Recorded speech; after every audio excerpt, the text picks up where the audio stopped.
Assalamualaikum warahmatullahi wabarakatuh. Salam sejahtera untuk kita semuanya. Nah, jumpa lagi dengan saya ya, bersama dengan Psikologi Menjawab. Pada kesempatan kali ini, saya akan menyampaikan materi pengantar psikologi perkembangan ya. Terutama memang pengantar untuk materi-materi saya berikutnya terkait dengan psikologi perkembangan ya.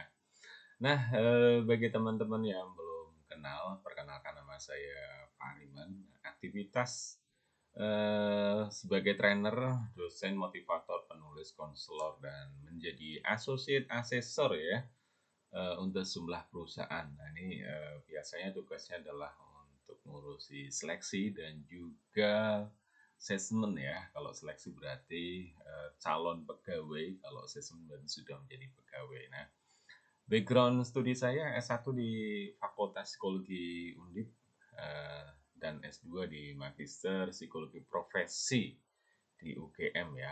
Nah, untuk mayor saya di bidang klinis dan minor di bidang PIO atau Psikologi Industri dan Organisasi. Baik, nah sebelum lebih lanjut silakan untuk subscribe ya channel Psikologi Menjawab dan juga ya follow Instagram Psikologi Menjawab. Oke, baik. Eh, yang pertama, apa sih sebenarnya psikologi perkembangan dan hubungannya dengan psikologi sendiri apa gitu ya? Nah, sebagaimana kita pahami ya, di materi-materi yang sudah kita bahas, ntar bisa dikepoin ya bahwa psikologi ini berhubungan dengan ilmu perilaku ya atau dari kata psike dan logos. Psike itu jiwa, logos itu adalah ilmu. Nah, secara eh, apa ya? Eh, etiologi ya, benar ya. Ilmu yang mempelajari jiwa. Lalu kemudian jiwa ini diterjemahkan secara lebih lanjut karena tidak bisa diobservasi kemudian jadi perilaku. Nah, seperti itu ya. Nah, psikologi kemudian berkembang seiring interaksinya dengan ilmu-ilmu yang lain. Nah, dengan ilmu kedokteran, lahirlah psikologi klinis dan seterusnya ya. Nah, termasuk di ini psikologi perkembangan. Jadi psikologi perkembangan ini merupakan cabang ilmu psikologi ya, yang secara khusus mempelajari perubahan manusia. Nah, perubahan dimulai dari masa prenatal, jadi sebelum lahir secara khusus yaitu setelah konsepsi atau pembuahan ya hingga kemudian dewasa akhir atau lanjut usia. Nah, perubahan-perubahan yang dimaksud di sini apa? Jadi perubahan yang dimaksud ini terkait sama persepsi, kemudian kognisi, bahasa, psikomotor, sikap, hubungan sosial ya. Kalau persepsi ini terkait sama sudut pandang seseorang, bagaimana nih orang berpikir, terus kemudian menginterpretasi ya sesuatu ya, seperti itu ya. Terus kemudian kognisi ini berhubungan dengan otak atau berpikir ya. Terus kemudian bahasa, jadi perkembangan bahasa dan seterusnya. Nah, psikomotor ini berhubungan sama gerak, terus kemudian sikap dan kemudian hubungan sosial. Nanti akan secara lebih lanjut berikut-berikutnya kita akan membahas misalnya perkembangan kognitif, terus kemudian perkembangan emosi, perkembangan bahasa, terus perkembangan moral, dan beragam lagi ya teori-teorinya. Dan ini penting buat kita pahami sebagai fondasi kita memahami perkembangan manusia. Terkhusus adalah secara psikologi ya. Nah, berbicara tentang perkembangan, kita perlu pahami bahwa perubahan yang dihasilkan itu bersifat tetap, tidak bisa diputar mundur. Dalam arti di sini ya, memang perkembangan sendiri itu menuju sesuatu yang boleh dibilang tanda kutip ya kesempurnaan atau di sini nanti kematangan ya. Nah, dan perubahan itu diakibatkan dua hal, jadi pertumbuhan dan perkembangan saling berkaitan. Ketika kita berbicara tentang psikologi perkembangan, maka kita mau nggak mau akan berbicara tentang pertumbuhan dan juga perkembangan. Jadi kalau pertumbuhan itu pertambahan secara kuantitatif, jadi bersifat fisik, misalnya berat badan, tinggi badan, seperti itu ya. Sedangkan perkembangan itu merupakan pertambahan suara kualitatif, jadi sifatnya psikologis berupa kedewasaan ataupun kematangan. Jadi dua-duanya ini akan dibahas secara beriringan karena sangat-sangat berkaitan ya.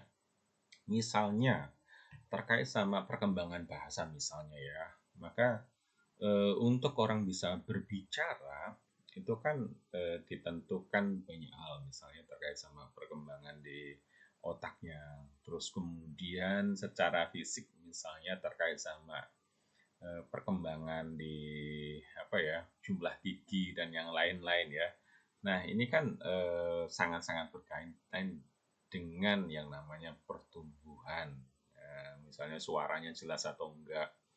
Nah, kenapa sih suaranya kok belum jelas padahal usia begini? Nah, ini tidak semata-mata sifatnya adalah psikologis, tapi bisa dipengaruhi oleh fisik.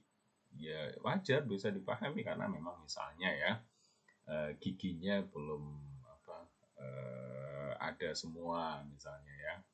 Karena kan ada syarat-syarat kalau kita ngomongin bahasa, ngomongin suara seperti itu ya. Nah, secara detail nanti kita akan bahas di perkembangan bahasa. Oke ya. Mungkin kalau di sini ini sifatnya pengantar, hanya clue-clue saja ya. Ada prinsip-prinsip perkembangan yang perlu juga untuk kita pahami. Jadi perkembangan itu melibatkan perubahan jelas sekali ya, yang namanya perkembangan itu berubah, berubah secara aspek-aspek tadi, baik kognitif, terus kemudian bahasa dan yang lain-lain ya. Nah, perkembangan awal lebih kritis dibanding perkembangan selanjutnya. Ini terutama 5 tahun atau ya 5 tahun awal ya, di masa perkembangan ataupun pertumbuhan manusia itu sangat-sangat kritis. Ya, kita bisa pahami lah ya.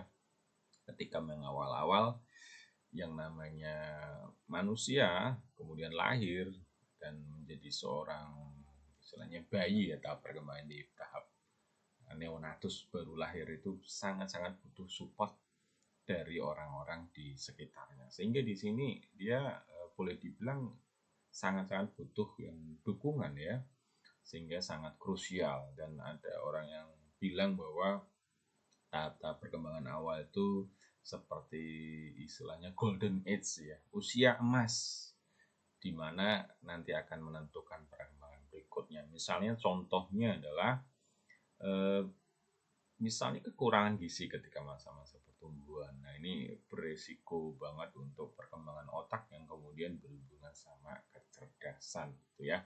Terus kemudian perkembangan merupakan hasil proses kematangan dan belajar. Jadi perlu juga kita pahami ya, nanti akan ada teori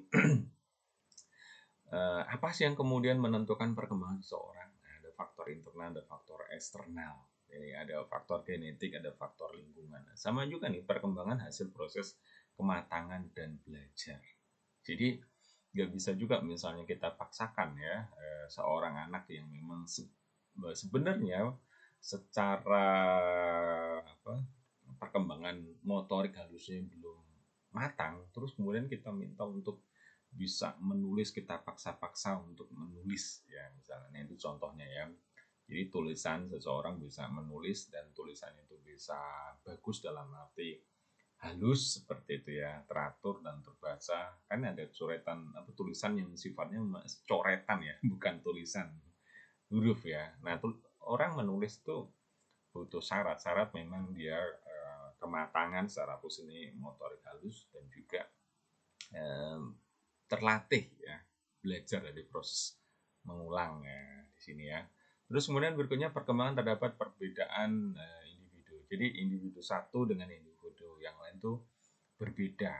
Ya, kita bisa paham itu di psikologi namanya individual differences. Bahkan dua orang yang lahir dari orang tua yang sama itu berbeda-beda sifatnya, terus kemudian ya semuanya lah. Ada mungkin yang sama tapi banyak juga yang kemudian berbeda. Maka di sini perkembangan terdapat perbedaan individu. Ada yang mungkin sama-sama nih orang tuanya, ayahnya, ibunya ya, tapi anak pertama katakanlah dia berjalannya itu waktunya lebih cepat atau lebih awal, sedangkan anak dua berbicaranya yang kemudian lebih awal, atau jalannya boleh dibilang kok enggak sama dengan kakaknya yang dulu. Karena memang masing-masing itu perkembangannya berbeda ya.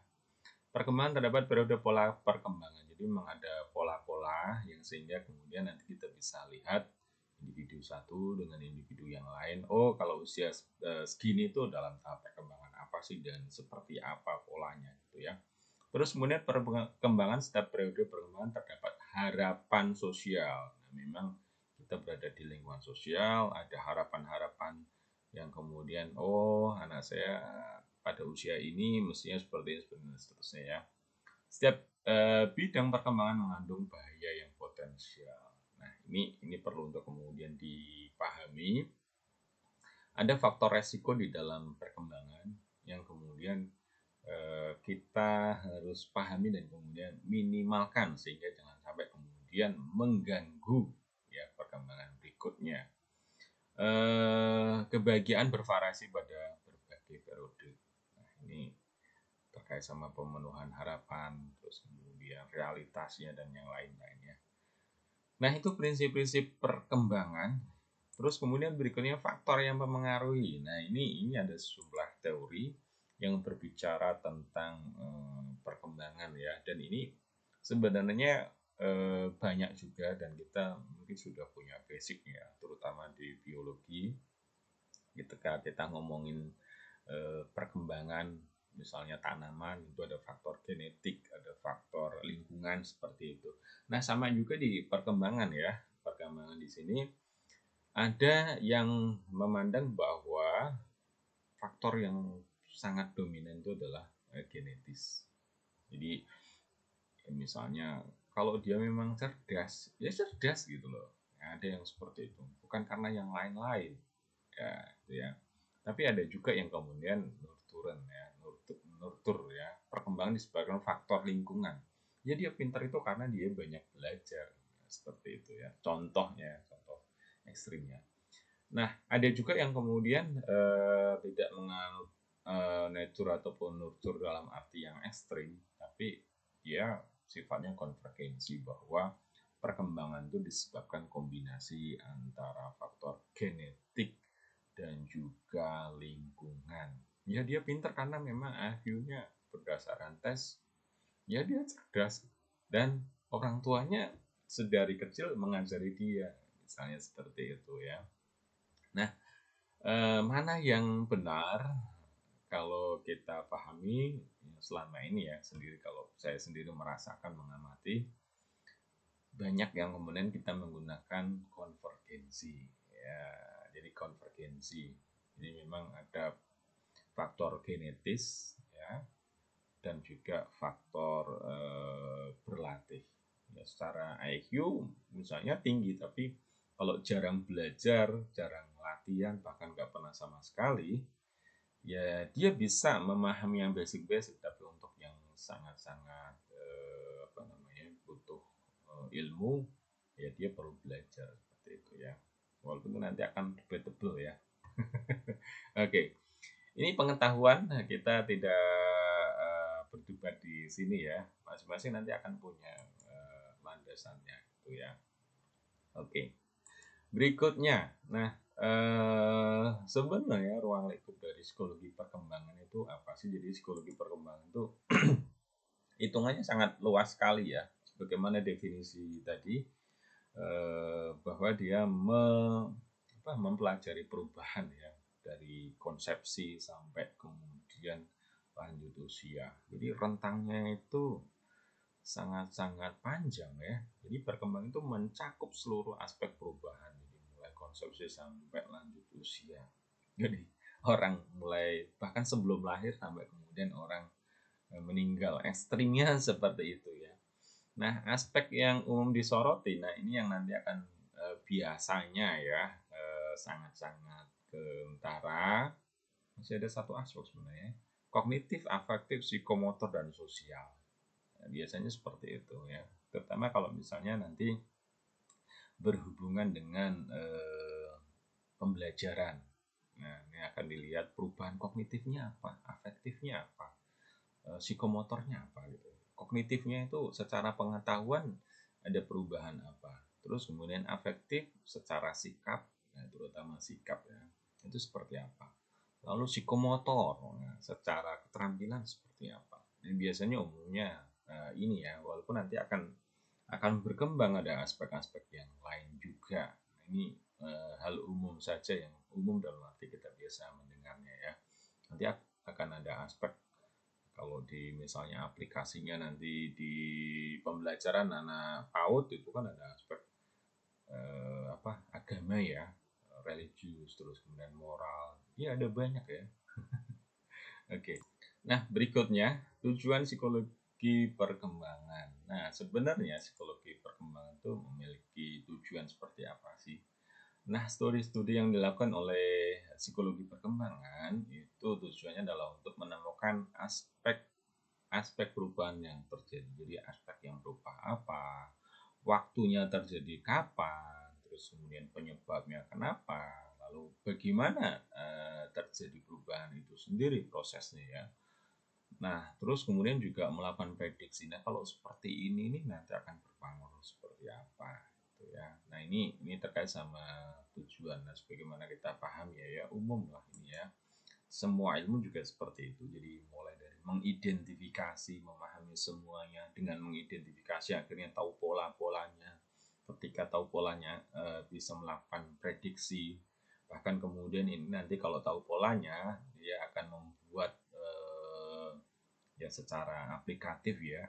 Nanti bagaimana caranya untuk kemudian kita punya maksud misalnya di dalam pendidikan atau kemudian di dalam ya harapan-harapan ya, harapan-harap kita punya harapan-harapan agar tercapai harapannya seperti apa. Dengan memahami pola itu lalu kita membuat treatment-treatment, perlakuan-perlakuan.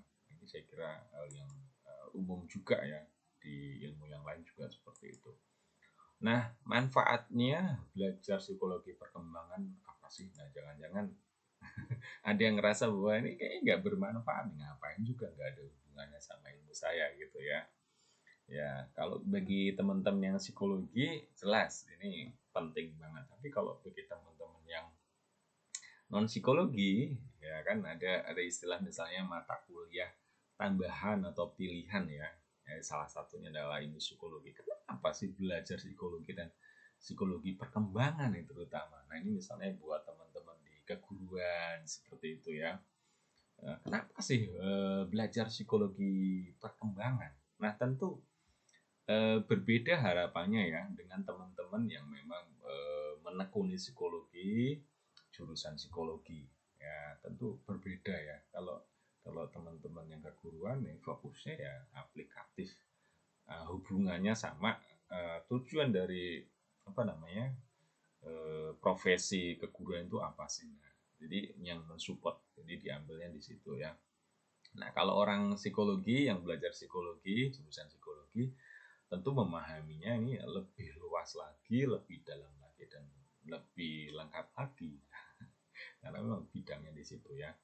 Nah, manfaatnya itu memahami aspek perkembangan, tahapan perkembangan, dan waktu perkembangan. Nah, di sini manfaatnya adalah ketika belajar psikologi perkembangan itu memahami aspek-aspek yang berkembang apa saja nih, tahapannya seperti apa, waktunya kapan. Nah, kalau di dalam dunia pendidikan ini nanti akan berhubungan sama lalu kurikulum seperti apa yang dibuat ya, cara mengajarnya bagaimana gitu ya. Jadi kalau misalnya anak ini sedang perkembangannya masih pra operasional misalnya ya, anak-anak TK misalnya masih operasional konkret, jadi harus istilahnya apa ya, belum bisa diajak untuk berpikir abstrak. Lalu cara mengajarinya seperti apa gitu ya. Kalau kita tidak memahami aspek perkembangan anak, tahapan perkembangan anak, kan akhirnya kita mungkin pukul rata aja menggunakan berbagai metode. Kok ini anak ini saya ajari nggak nangkep ini. Jangan-jangan dia misalnya ya, jangan-jangan dia IQ-nya atau misalnya jangan-jangan metode saya salah nih.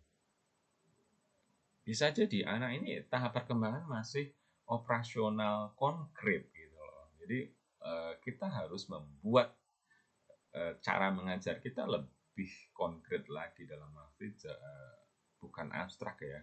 Jadi kita menggunakan hal-hal yang bisa disentuh, dilihat, terus kemudian didengarkan.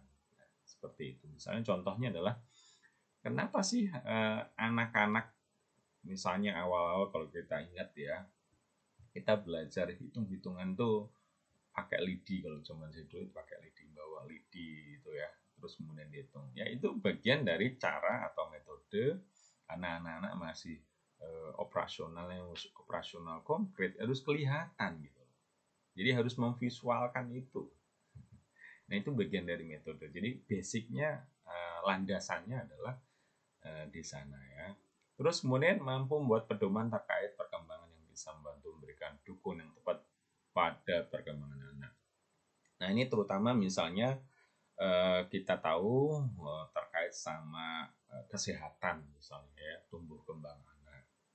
Jadi kalau misalnya ada KMS nih, kartu menuju sehat, di sana kan memang ada ya, ini apa namanya, berat badannya berapa, mestinya sudah bisa apa. Nah itu kan dari hasil dari pengamatan ya hasil dari pengamatan, hasil dari riset, sehingga kemudian tahu nih pola-polanya. Nah dari situlah kemudian kita bisa memberikan saran, argumentasi kok agar anaknya ini sesuai dengan pola-pola, jangan sampai kemudian terlambat perkembangan, terlambat pertumbuhan. Nah disinilah pentingnya kita ya, kok anak ini mestinya dia sudah bisa ini tapi kok belum. Nah ada apa nih ya. Sehingga berikutnya ini mampu meminimalisasi hambatan yang mempengaruhi perkembangan. Jadi akhirnya kita bisa tahu kita bisa paham juga terkait sama faktor-faktor yang kemudian mempengaruhi ini, terutama jadi ada faktor penyebabnya internal eksternal ya, genetis dan juga dari lingkungan. Dari lingkungan apa nih kira-kira yang menghambat? Oh ternyata nih hubungannya sama gizi. Kok dia apa namanya, perkembangan secara psikologisnya kok terlambat gitu ya. Apa nih faktornya? Oh ternyata ada faktor kurang gizi misalnya ya. Sehingga di sini untuk meminimalisasi, tentu nih berhubungan sama apa namanya, kerja lintas bidang ya, terutama teman-teman gizi. Atau misalnya nih stimulasinya kurang ya, jadi dia lahir terus kemudian tidak banyak mendapat stimulasi karena orang tuanya sibuk ya, atau ya terutama sibuk ya, tidak punya waktu, sehingga kemudian anaknya ya berkembang dibiarkan seperti itu saja. Nah ini wajar kalau kemudian misalnya perkembangan bahasanya terlambat, jadi ngomongnya itu terlambat, atau kosakatanya ya, terutama kosakatanya itu tidak banyak ya, karena jarang untuk kemudian mendengar ataupun diajak bicara. Ini kosakatanya tidak banyak. Nah ini contoh ya. Terus kemudian berikutnya tahap perkembangan, ada beragam sebenarnya pandangan dari para ahli terkait sama tahap-tahap perkembangan. Jadi ada beragam sekali, misalnya dari Freud ya, ada psikoseksual yang nantinya kita juga akan bahas, Erik Erikson psikososial, Piaget perkembangan kognitif, Colbert perkembangan moral, dan ada tokoh-tokoh yang lain, misalnya Elizabeth Harlock ya, ada banyak ya, dan mereka memiliki pandangan masing-masing terkait sama perkembangan yang dilalui oleh manusia.